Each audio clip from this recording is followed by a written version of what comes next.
Good evening, this side Pooja Gupta and you are watching my channel. तो स्वागत करते हैं हम आपका अपने चैनल पे। तो आज का सेशन क्या है, आपका एनवायरमेंटल साइंस है। तो चलिए शुरू करते हैं questions. The Paramsangla national park is located in which country? पेरमसंगला नेशनल पार्क जो है वो कौन सी कंट्री में है? तो ये है आपका भूटान, श्रीलंका, जापान या सिंगापुर। तो इसका सही आंसर क्या होगा? पेरमसंगला नेशनल पार्क जो है वो आपके भूटान के अंदर है। कहाँ पे है? भूटान में। ठीक है, ये एनवायरमेंटल सेक्शन इसलिए दिया गया है ताकि आपके जितने भी क्वेश्चंस हैं फॉरेस्ट से रिलेटेड वो क्लियर हो जाए, क्योंकि नेशनल पार्क सेंचुरीज ये पूछी जाती हैं।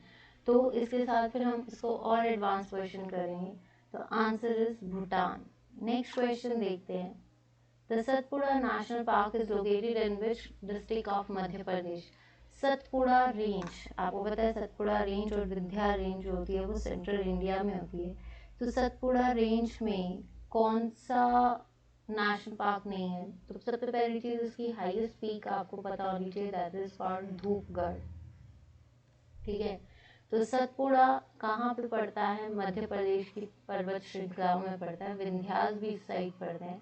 तो ज़्यादातर सतपुड़ाज range are basically of Madhya Pradesh. तो कहाँ पे है? जबलपुर, होशंगाबाद, इंदौर या आपका छिंदवाड़ा। तो ये पड़ता है आपका होशंगाबाद डिस्ट्रिक्ट में। कहाँ पे पड़ता है? होशंगाबाद में।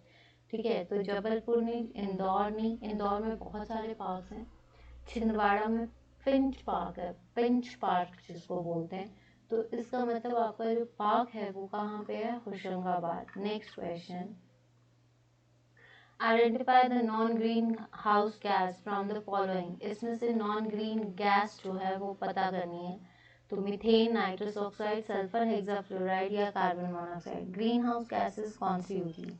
Green house gases which increases the amount of warmness in our environment. तो देखिए, नेचुरल ग्रीन हाउस गैस जो है वो है आपकी water vapours as well as CO2।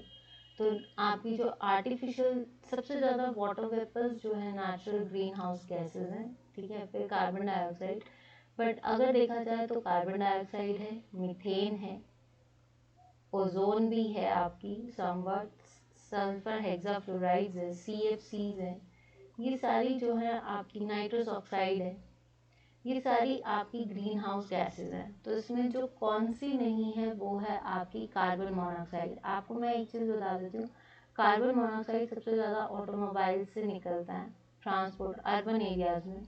और ये क्या है आपका, कहते हैं कि जब ब्लड के साथ मिलता है तो ये क्या बनाता है? Oxy carbo monoxy haemoglobin. ठीक है, जिससे सफोकेशन होती है and sometimes it leads to death. तो अगर फटाफट ऑक्सीजन की सप्लाई कर दी जाए तो कार्बन मोनोऑक्साइड खत्म हो जाएगी। Next question, the yellowness of the Taj Mahal is an effect of. देखिए, आपको पता है कि जो आजकल ताजमहल है, ताजमहल किसका बना है? ताजमहल बना है कैल्शियम कार्बोनेट का।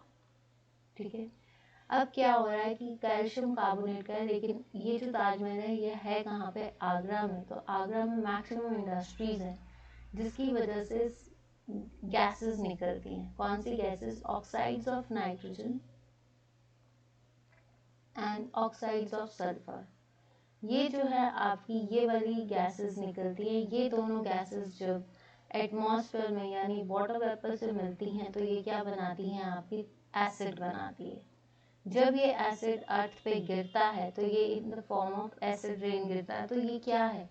It's because of acid rain, not allergens. Allergens तो कोई भी हो सकते हैं, पोलन हो सकती है, डस्ट हो सकती है, इसकी वजह से नहीं। ओजोन डिप्लीशन की वजह से नहीं होता। ओजोन डिप्लीशन की वजह से यूवी रेज अर्थ पे आ सकती है। तो आंसर इज एसिड रेन, जो कि क्या है आपका नाइट्रिक एसिड और आपका H2SO4 की वजह से। तो ये है एसिड रेन, जिससे क्या हो रहा है? कैल्शियम कार्बोनेट पे जैसे ही कोई एसिड गिरता है, मान लो H2SO4 गिरता है, तो वो कैल्शियम सल्फेट की लेयर बनाता है। ठीक है, और minute amount of carbonic acid, जो हमारी रेन होती है, हमारी रेन स्लाइटली एसिडिक होती है, दैट इज रेन। और कितनी होती है? 5.5% इसका एसिडिक pH होता है। तो ये 5.5 या 5.6, तो ये याद रखना जो हमारी ब्रेन होती है वो स्लाइटली एसिडिक होती है। Next, what is hibernation? Hibernation क्या होता है? आपने देखा होगा दो तरह की स्लीप होती है, एक होती है एस्टिवेशन और एक होती है आपकी हाइबरनेशन। हाइबरनेशन जो होती है दैट इज कॉल्ड, देखिए summer sleep is called aestivation, adaptation of animals to escape from the predators, मतलब एनिमल्स जो अपने शिकारियों से भागते हैं, वो कोई भी तरीका हो सकता है, तो ठीक है ये नहीं है। Adaptation to escape from the, एक कामोफ्लेज भी आ सकता है इसमें, कामोफ्लेज के अपने अडेप्टर से बचने के लिए, प्रीडेटर से बचने के लिए प्रेज जो होते हैं वो गिरगिट की तरह रंग बदलते हैं, मतलब या मिमिक्री कर लेंगे, कुछ भी वर्ड्स आ सकते हैं इसको, ठीक है। तो ऑल ऑफ द अबव नहीं आएगा। विंटर स्लीप, समर स्लीप, अगर समर में सो जाना, जैसे विंटर स्लीप में लिजर्ड जो है ये मैक्सिमम स्लीप में होती है, या आपने देखा होगा कॉकरोच, मॉस्किटोज, ये सारे समर स्लीप, ये समर में आते हैं, ज़्यादातर विंटर स्लीप में ये सो जाते हैं, ठीक है। Next, the solar cell converts which energy into electrical energy? कौन सी एनर्जी को इलेक्ट्रिकल एनर्जी में कन्वर्ट किया जाता है? तो इसका आंसर क्या है आपका, देखिए सोलर सेल, सोलर सेल्स जो होते हैं उसके अंदर कोटिंग किसकी होती है? सिल्वर कोटिंग होती है, पर बेसिकली वो किसके बने होते हैं? सिलिकॉन के। तो ये सोलर सेल्स किस एनर्जी को कन्वर्ट करते हैं? सनलाइट को, ठीक है। सनलाइट को करेंगे तो सनलाइट कौन सी होगी? Solar energy. इस सोलर एनर्जी को ये किस में चेंज करते हैं? इलेक्ट्रिकल एनर्जी में। तो सोलर एनर्जी, मैग्नेटिक एनर्जी जो मैग्नेटिक फील्ड से आती है, केमिकल एनर्जी जो आपकी सिंपली जैसे आपका फूड है तो फूड को केमिकल एनर्जी में चेंज करना to break down the reaction. Next question, the pollutants that decomposable and manageable in nature are termed as, ऐसे प्राकृतिक में ऐसे विघटित और प्रबंधीय प्रदूषक क्या कहलाते हैं? जो विघटित होते हैं। देखिए renewable pollutants that can be renewed, जिसको हम वापस दोबारा से यूज कर सकते हैं। Non biodegradable which can not be degraded, which can not be degraded, ठीक है। Biodegradable, biodegradable pollutants are those which can be degraded, which can be degraded, मतलब जितने भी डेड एंड डिकेइंग प्लांट्स हैं दैट कैन बी डिग्रेडेड, मतलब टूट जाते हैं, ठीक है। तो और डिकम्पोज होकर फिर से मेन्योर बन जाते हैं। तो ऐसे जो डिकम्पोज हो जाए दैट इज कॉल्ड बायोडिग्रेडेबल। जैसे आपकी वेजिटेबल फीड है, काउ डंग है, ये सारे काउ डंग, ठीक है। नेक्स्ट आता है आपका क्वेश्चन, नेक्स्ट क्वेश्चन आता है आपका, refers to the phenomena in the organisms are CPCB stands for, CPCB क्या मतलब है? देखिए आपका जितना भी पॉल्यूशन होता है इसको कंट्रोल कौन करता है? आपका पॉल्यूशन डिपार्टमेंट, ठीक है। मिनिस्ट्री ऑफ एनवायरनमेंट ये कंट्रोल, पर मिनिस्ट्री ऑफ डिपार्टमेंट एनवायरनमेंट ने भी किसको डिवाइड किया हुआ है? दो चीज़ों में, pollution control board, central pollution control board या state pollution control board. State pollution control board क्या होता है? Central pollution control board means आपका सेंट्रल पॉल्यूशन कंट्रोल बोर्ड, ठीक है। ये है आपका सेंट्रल पॉल्यूशन, सेंट्रल बोर्ड नहीं आएगा, this is called central pollution control board, 1974 में बना था, ठीक है। और इसका हेडक्वार्टर कहाँ पे है? दिल्ली। जो आपका स्टेट पॉल्यूशन कंट्रोल बोर्ड होगा that is in capital, capital of, जैसे हिमाचल की कैपिटल है शिमला, तो यहाँ पे है इसका स्टेट, जो कि आपका पॉल्यूशन स्टेट का देखेगा, सेंट्रल जो पूरे इंडिया का। और ये किसके अंदर आता है? Ministry of environment and forest climate change. तो इसमें क्या आएगा आपका, जैसे कि मिनिस्ट्री ऑफ क्लाइमेट चेंज का मतलब कौन है इस टाइम पे हमारे? वो भूपेंद्र यादव। नेक्स्ट पहले थे Prakash Javadekar. CNG stands for, CNG क्या आती है? CNG आती है आपकी, CNG का मतलब क्या है? Compressed natural gas, common natural gas, compressed natural gas या सर्टिफाइड। यहाँ पे कंप्रेस्ड नेचुरल गैस की, नेशनल गैस या नेचुरल गैस या नेचुरल, तो ये क्या आएगी आपकी कंप्रेस्ड नेचुरल गैस CNG। और ये CNG किससे बनी होती है, मीथेन से बनी होती है। देखिए CNG बनती किससे, जो आपकी बायोगैस होती है ना, बायोगैस को कंप्रेस्ड किया जाता है जिसकी वजह से आपका क्या बनता है, CNG, compressed natural gas। Next question देखते हैं, in which year the Project Tiger is launched in India. Project Tiger जो है वो कब लॉन्च किया गया था, तो प्रोजेक्ट टाइगर जो है आपका कब लॉन्च किया है, 1973, 75, 1992 या 2000। देखिए कई प्रोजेक्ट्स हैं, ये प्रोजेक्ट टाइगर्स है क्या, it's just to conserve the population of the tiger, conserve the population of the tiger. क्यों करते हैं, क्योंकि टाइगर्स हमारे प्रीडेटर्स हैं। अगर टाइगर्स की पॉपुलेशन कम होगी फिर तब भी हमारा इकोलॉजिकल बैलेंस जो होगा वो डिस्टर्ब होगा। तो आंसर इज 1973। 75 में प्रोजेक्ट क्रोकोडाइल चला, ठीक है। 1992 में जो है आपका कौन सा चला, प्रोजेक्ट एलिफेंट, एलिफेंट्स की प्रोटेक्शन के लिए। और 2000 में चला प्रोजेक्ट राइनो, राइनोसोर्स, ठीक है। तो आंसर इज 1973। नेक्स्ट आता है, the species which are in danger of extinctions are called as. देखिए आपको एक चीज मैं बता दूं, ये जो ऐसे क्वेश्चंस हैं एनवायरनमेंट में आने के चांसेस है, तो जितना हो सकता है देखिए इसको। IUCN, international union of conservation of nature, पहले तो इसकी full form I for international, U for union, C for conservation and N for nature. तो इसमें कौन सी स्पीसीज है जो डेंजर ऑफ एक्सटिंक्शन है, तो इसमें कैटेगरीज होती हैं। एक होती है क्रिटिकली एंडेंजर्ड, ठीक है, फिर आती है एंडेंजर्ड,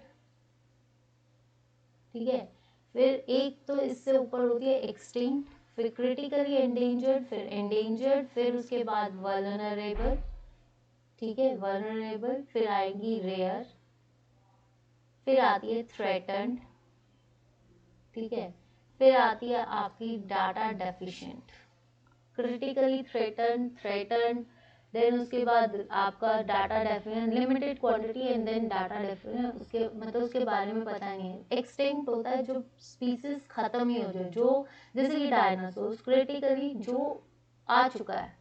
एंडेंजर्ड देखो सबसे पहले रेयर कि ये बहुत रेयर स्पीसीज है, पर्टिकुलरली मिलेगी। वल्नरेबल ऐसी स्पीसीज जो आपकी खत्म होने मतलब उनको डेंजर आ चुका है कि इनकी क्वांटिटी कम हो रही है। एंडेंजर्ड जो मतलब एक एक्सटिंक्शन की लेवल पे आ चुके हैं, ये एक दो स्पीसीज है, इनको प्रोटेक्ट कर लो वरना otherwise they can be distinct. तो रेयर जो कि पर्टिकुलर एरिया में मिलती है, पर्टिकुलरली, ठीक है। वल्नरेबल क्या होती है, एंडेंजर्ड होती है जो वल्नरेबल जो कि अभी हैं, ठीक है, मतलब they are present but in small quantity, कि they are entered in the phase of vulnerable. तो आंसर इज आपका एंडेंजर्ड, कि जो खत्म होने की कगार पे आ चुके हैं, वो उन पे खतरा मंडरा रहा है। जैसे कोई पर्सन है जो खत्म होने वाला है, तो उस पे एंडेंजर्ड की मतलब अब ये नहीं बचेगा। तो एंडेंजर्ड स्पीसीज जो होती है वो ही होती है, ठीक है। नेक्स्ट आता है, species which are only found in some particular areas isolated from by geographical barriers. ऐसी स्पीसीज या ऐसी प्रजातियां जो एक ही जगह पे विशेष जगहों पे मिलती है उनको क्या बोलते हैं, एक्सटिंक्ट स्पीसीज होती है ऐसी species which can not be found in nature. Like जैसे कोई भी जो नेचर में नहीं मिलती, जैसे कि आपका क्या बोल सकते हो आप इसको, जैसे डायनासोर्स जो खत्म हो रहे हैं, ठीक है। Rare species which are present but in particular time, particular species जो कि पर्टिकुलर एरिया में है। क्रिटिकल स्पीसीज जो कि खत्म होने की कगार पे आ चुकी है। तो आंसर इज एंडेमिक, जो पर्टिकुलर एरिया में मिलती है, ठीक है। रेयर मतलब ये बहुत ऐसी प्रजाति जो कहीं कहीं देखी जाए ना, that is called rare. Endemic जो एक ही जगह पे, जैसे स्नो लेपर्ड्स हैं, वो आपको नॉर्थ इंडिया में मिलेंगे, जैसे लद्दाख में मिल जाएगा, तिब्बत में मिल जाएगा, रेयर स्पीसीज है। लेकिन एंडेमिक स्पीसीज जैसे वेस्टर्न ट्रिगोपेन है, वो हिमाचल में ही मिलता है और कहीं नहीं मिलेगा, ठीक है। तो एंडेमिक स्पीसीज। नेक्स्ट आपका नेक्स्ट क्वेश्चन है, last question of the session, the Indian wild life protect action act. देखिए अब क्या है, जैसे there are certain rules for the to protect environment, जैसे कंजर्वेशन के भी कुछ रूल्स होते हैं, कुछ एक्ट्स बने हैं 1972, 1974, 1998 या 1986। 1986 में बना है आपका बायोमेडिकल, जो आपके ये होते हैं ना बायोमेडिकल वेस्ट, ठीक है, इनकी कंजर्वेशन का रूल है। 1988 ये जो है 1988 बायोमेडिकल का है। 1986 सबसे बड़ा लॉ कौन सा है, इसको अम्ब्रेला लॉ भी कहते हैं, एनवायरमेंटल एक्ट। कब बना है, 1986। 1972 में बना आपका क्या, 1972 में बना आपका वाइल्ड लाइफ प्रोटेक्शन एक्ट। तो 1974 में बना आपका वाटर एक्ट, वाटर की प्रोटेक्शन के लिए कि वाटर को जुडिशली यूज करो, दैट इज कॉल्ड 1974 का वाटर एक्ट।